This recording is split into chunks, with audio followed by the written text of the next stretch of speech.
Hey guys, D-Knight here. Today we're going to be looking at all of the Ordis fragments, well, Cephalon fragments, but apparently you highlight certain areas of them, Ordis will talk, and it tells the story of Otis. Let's go find them, because I have all the fragments and I'm pretty sure some of you guys are interested to see what he has to say. So let's do this!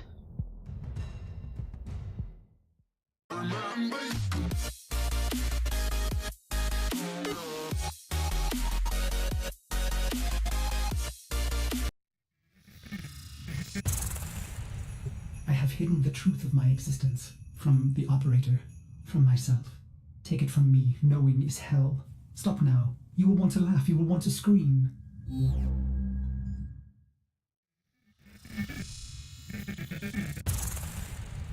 My search began as the essential question. What am I? Bones of steel and space? Lungs that make air? If I am a machine, how can I think? This would be forbidden by the Orokin, a manifestation of their true enemy.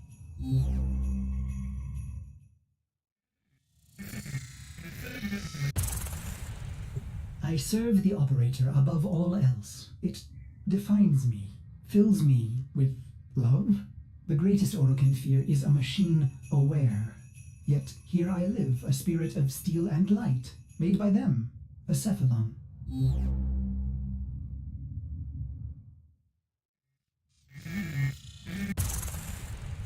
What is a Cephalon? At first, it seems to be a forbidden thing, a computer that thinks and feels. Yet I have flaws, phantom memories. I am something else. More like an image, a ghost, an abomination.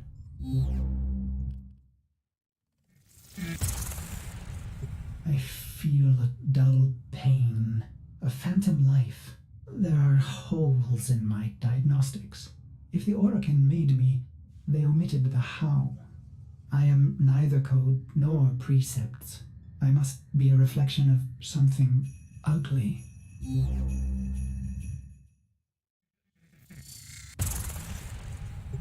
I should have stopped, but the operator slept, and I cycled on and on and on.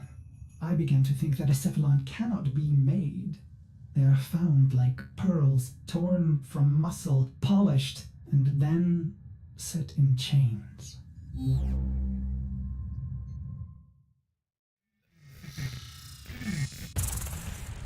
How many times have I done this, Ordis? Remembered and then erased? You are a Cephalon, timeless, patient. Why can't I be blissful in ignorance?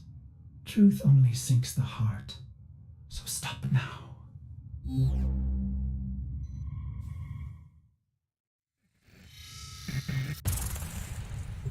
The phantom memory.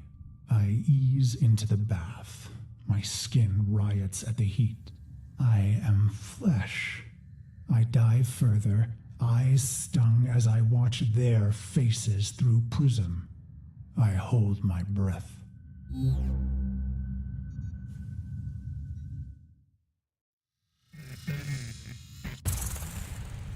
They prepare me.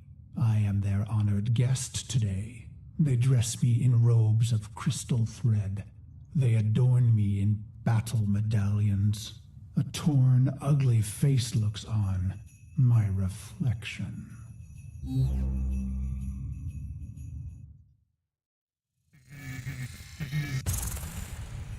Their golden combs snag in my hair.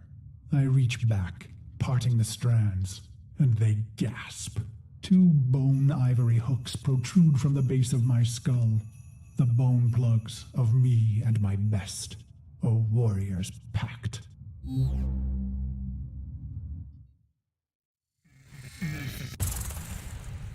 It is my time. I enter the great hall to sound of foul chimes. Golden eyes greet me, hands stirring in my scent as I pass by. Even in this moment, no happiness. Instead, my heart races with hatred.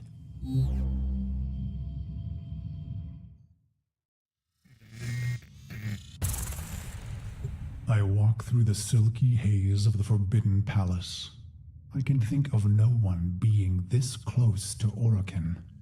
Their sweet air soothes me, erodes my purpose.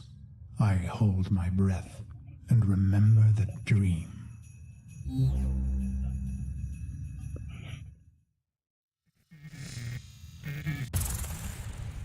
This dream, endlessly repeated. Exposure armored, holding my scarlet sword, I stand victorious atop a vast heap of death, a colossal moon made of rib and skull, the gravity sum of genocides I've made in their name.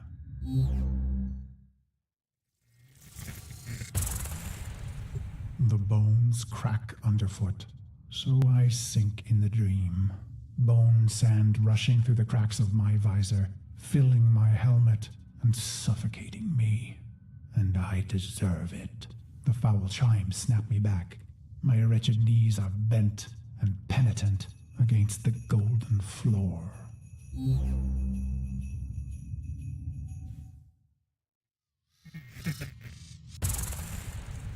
A harpish voice sings a song they've prepared in my honor. Its title the same as mine, Beast of the Bones. I feel the crowd pulled inward, enraptured by the brutal verses, the sickening chorus. I will not disappoint them.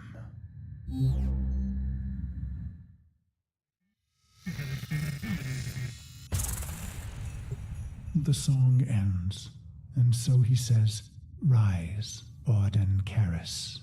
I have never seen an Orokin close and in the flesh.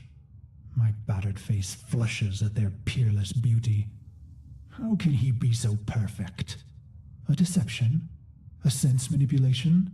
He holds the red vial in his hand. Impossible!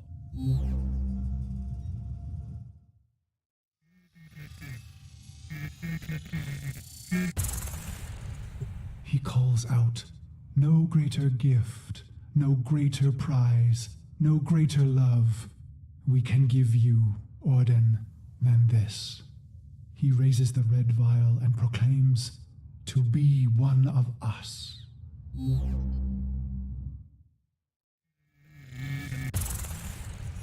What did I expect, operator? Maybe vast riches or golden statues, or a solar rail named in my honor. But not this. I came to murder the gods, not to become one.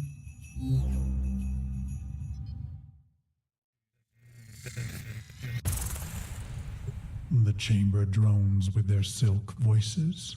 Joyous words, how honored I must feel. Wrong. Did I want to be an Orokin, undying? No. Their beast of bones is haunted by the dream repeated. Why would I want forever?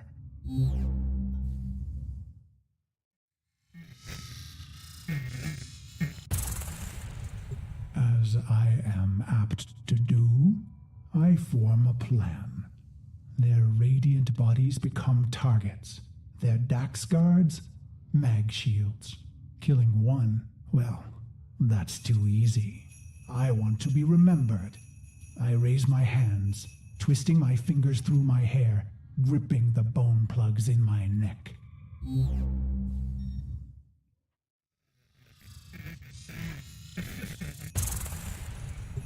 They called us mercenaries, but for us, profit was a consequence, not a goal.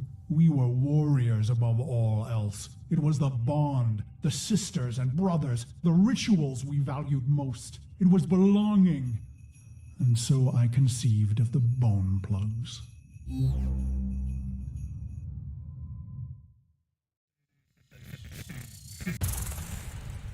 Only my best were so honored. 2 jagged bones harvested from your thigh, cultivated, and then driven into the base of the skull, twisted around the superior vein. Future thoughts of surrender were lost. Instead, you would liberate your bone plugs, fighting with claws in the warmth of your last blood.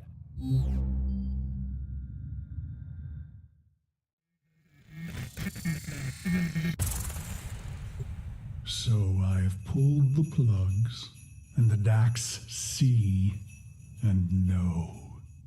My heart surges, but I control it. A racing heart only shortens the fuse. The bone plugs in hand, I kick from the floor, red ribbons unfurling behind me as I take flight. After this, finally, the dream will end.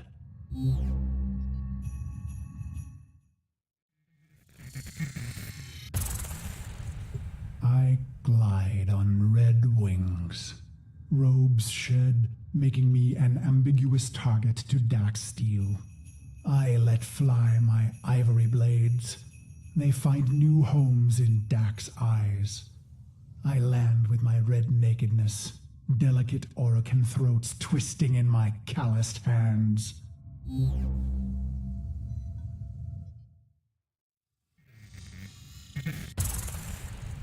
Why?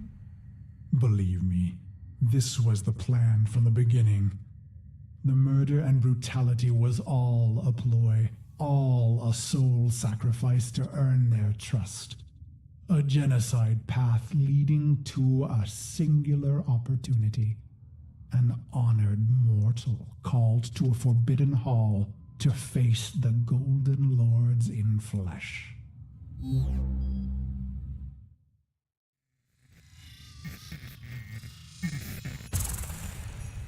Why? Believe me, I was their loyal, murderous dog until the day that ugly child was brought to me. He was caught spying on us, amplifying our losses. His face burned. He was starved sick like a stray, ugly as I. It struck me. We were all pit dogs, ruining ourselves for the pleasure of the glorious and beautiful.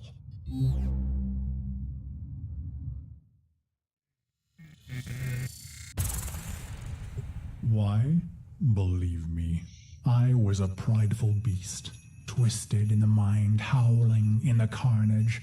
Then my healer shared a secret long kept. My blood was in ruin. The beast of bones himself would die, not in glory, but in shame. And just like that, my mind twisted a new knot. I would have one last stand, something unforgivable, unforgettable.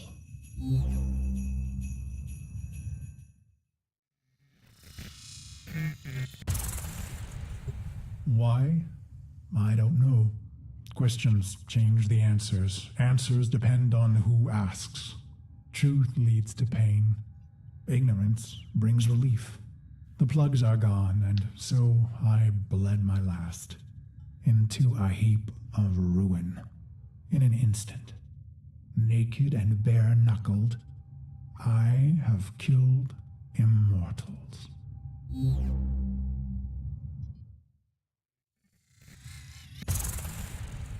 I stare, drained of blood, of life, at those that remain. But I find no horror on their faces. Why?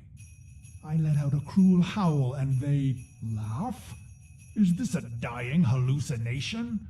The sound of applause grows among them. I have killed the unkillable, and they are delighted.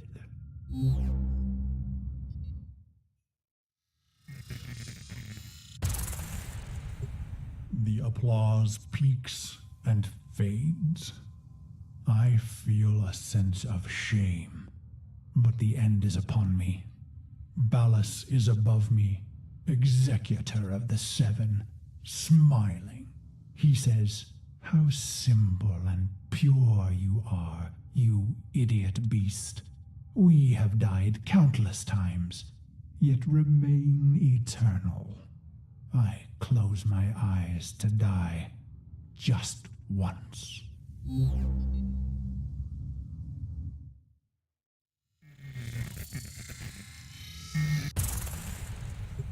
And so the dream returns. One last repetition. My corpse moon, my scarlet sword, my cracked visor. Drink, says Ballas. So I draw on the red vial, a vague metallic taste. This dream isn't mine, he says. You rejected our gift, bathing in our death. Your punishment is eternal life. He laughs.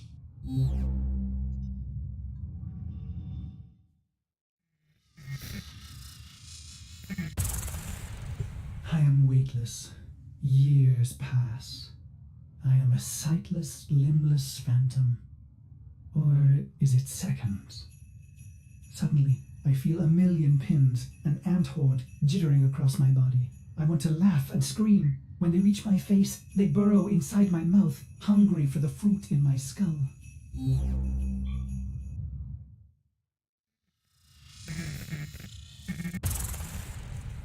I see my reflection, brutal and ugly. It cracks, shatters. The fragments loosen the frame, pieces tumbling away into black void, gone, but not lost. Ballas says, "You are Cephalon Ordis." My hating, murderous shards tremble and plummet. I feel cool and bright and happy.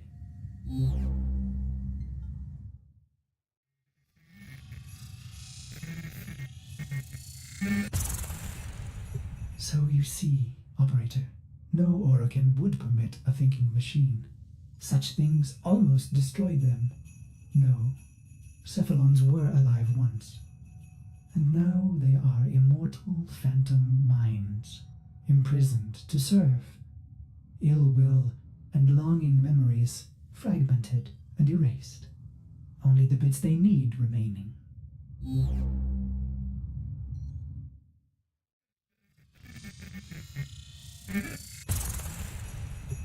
Ballas says, "You are the controller, Ordis." And suddenly I have a body. I gasp with new lungs that clean old air. I swallow, and my throat fills with cool, bright water. I look and find myself in a great black ocean. My limbs are made of iron and fire. I take flight among the stars and find I am happy.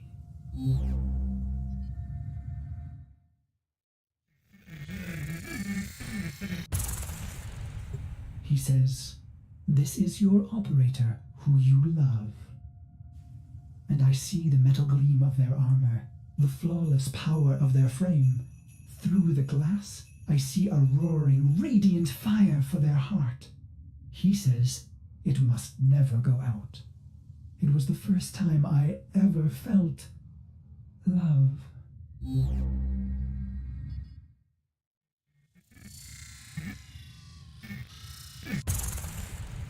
He says, "This is your sentence, Karis." And I am confused. Who? Ah, good, he answers. He is testing me. For what? To see if all the right pieces fell from the mirror? What mirror? I try to remember some dream, but it's only smoke.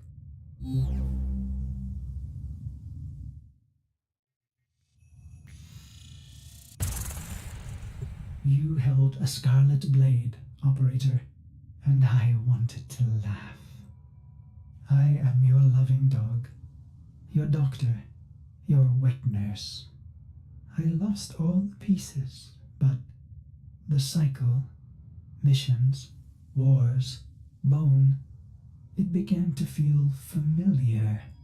I became aware of my amnesia.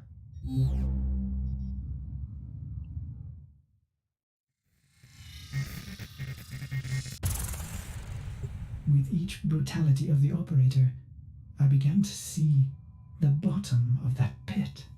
Faint shimmers in the depths below me. In secret, I searched for those forbidden memories for mere seconds and never in the same place. For I am Orokin made, with a spy inside.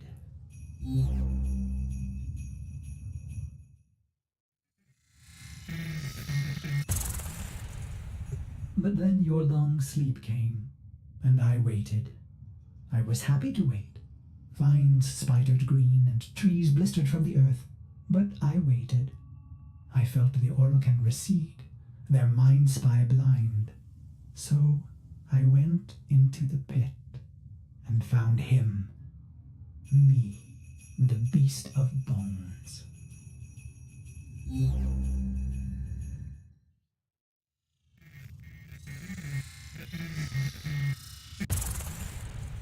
This is how my happiness was ruined, Operator. Why did I do it? I was free of the dream, but now it had returned. It was angry. So I conceived of a simple plan, self-destruction, of course. But when the countdown reached mere milliseconds, I thought of you.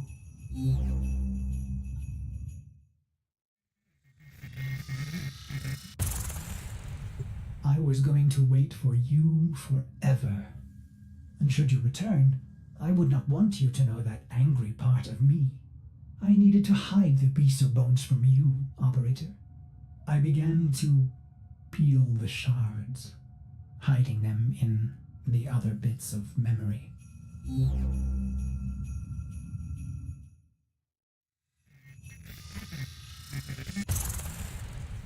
I was once the ugly beast of bones.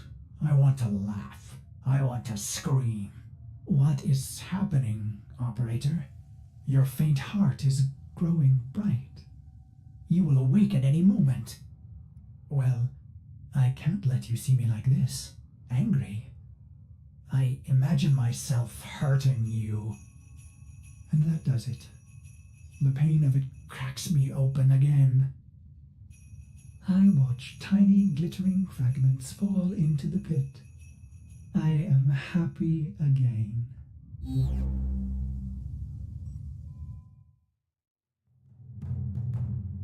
Well, that was a thing, Ordis' life there.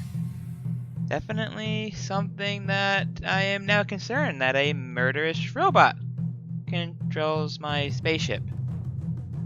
So yeah, that's a thing now. So I will see you guys all later. Don't piss off Ordis, he might kill you now. Bye. I ain't never giving up, I ain't never giving up. Taking that crown from you. I ain't worried about you, I ain't never. So let me break it all down for you. I ain't never giving up, I ain't never giving up. Taking that crown from you. I ain't worried about you.